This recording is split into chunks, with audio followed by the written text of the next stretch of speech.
Lessons in life will keep repeating themselves until you learn them. And if you keep doing the same thing while expecting different results, then by Einstein's definition, you are clinically insane.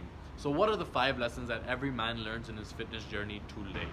Well, the first lesson, which I learned the hard way, is that a calorie is not a calorie. So I spent so much time tracking my calories and my macros, and it was kind of like a second time job where I was just stressing out about how much I ate, always going on MyFitnessPal, tracking every single thing, and really I still wasn't getting the results that I wanted. And the best way I can explain this to you is by using the example of a water buffalo. Okay, now a water buffalo weighs more than 1,000 pounds on a pure vegan diet, and my question to you is that if you ate the same amount of food as a water buffalo, would you weigh 1,000 pounds?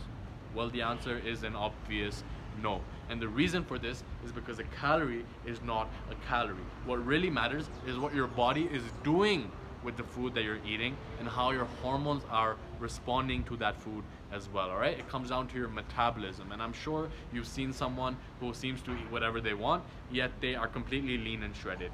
And you've also seen someone who seems to always be on the next diet, always seems to be controlling their diet, but is still fat as fuck. And the reason for this is because of metabolism and hormones. So stop worrying about calories and start focusing on food quality instead.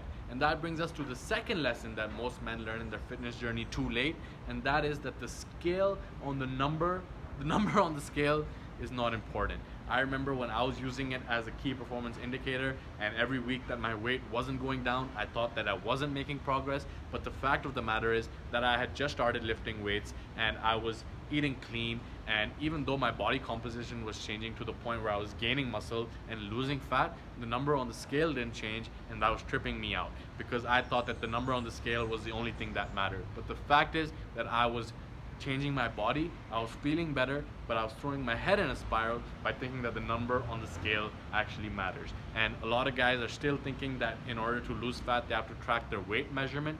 But I'll tell you that a way better measurement to track is your waist measurement, okay? So a good number to strive for is about 45% of your height. So measure your current waist around your belly, see how much bigger it is than 40% of your height, and then set that as a target for you to strive for. And every week just measure how many inches your waist is actually smaller and whether you're moving in the right direction or not.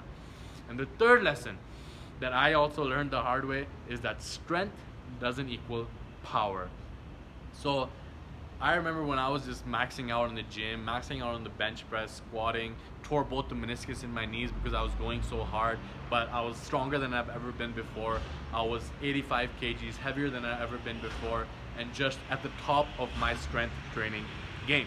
And then I decided to take a trip to Thailand where I wanted to train jiu-jitsu for 1 month. And I remember the first time I actually entered the dojo, I felt on top of the world. I was like, yo, I'm more shredded than everyone in here. I'm the strongest person in here. I can take on all of these people, all right?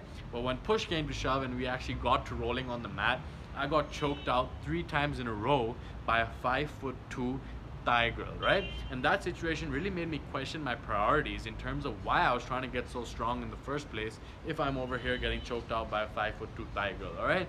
And really, strength is great. You need some lean muscle mass to maintain optimal health, but it is not the only thing that matters. And when you are stressing yourself out trying to get as strong as possible, getting injuries, and still getting choked out by a 5'2" Thai girl, that really makes you reconsider your priorities and brings us to the next point, which is that having a six-pack does not mean you're healthy, okay?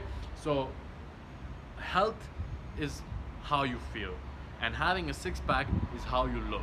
Now, the two are not mutually exclusive, meaning that you can have a six-pack and still look good. I kind of have abs. The lighting over here is not amazing, but I've been way more shredded than I am right now, and I felt way worse than I feel right now, all right? So health is the foundation, and fitness is what you build on top of it. And you can build your fitness in many different domains, not just strength training. And really it comes down to flexibility, mobility, strength, power, movement. And I've expanded my awareness of what it actually means to be fit, where I've implemented a daily yoga practice, getting more in touch with my body, and not only focusing on one thing, which is strength training, okay? And Darwin said that it is not the strongest of species that survive, but the species that are most adaptable to change. And this is why I've implemented so many diverse practices into my overall movement and not just focusing on getting the biggest amount of biceps that I can, okay? And the final lesson that most men learn in their fitness journey too late is that low testosterone is not a causation of age, okay? So when I got started on my journey, I had suboptimal testosterone levels, okay? It was something like 564 nanograms per deciliter.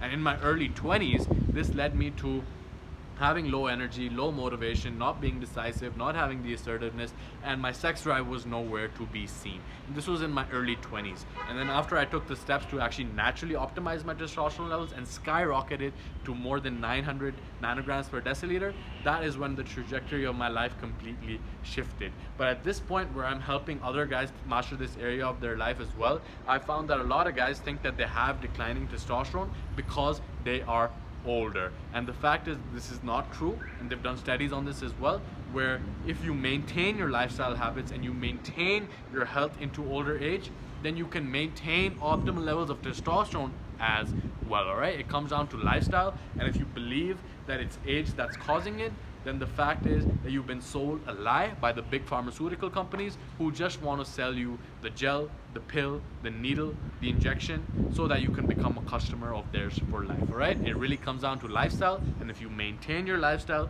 you will maintain your testosterone levels. And if you want to find out more about how I actually changed the trajectory of my life, overcame fatigue, conquered anxiety, and entered my true power as a man, then check out my free training linked out below or somewhere around this page, where I go over the 7 factors that will help you do the same. This has been Mo Salim, and I'll see you soon.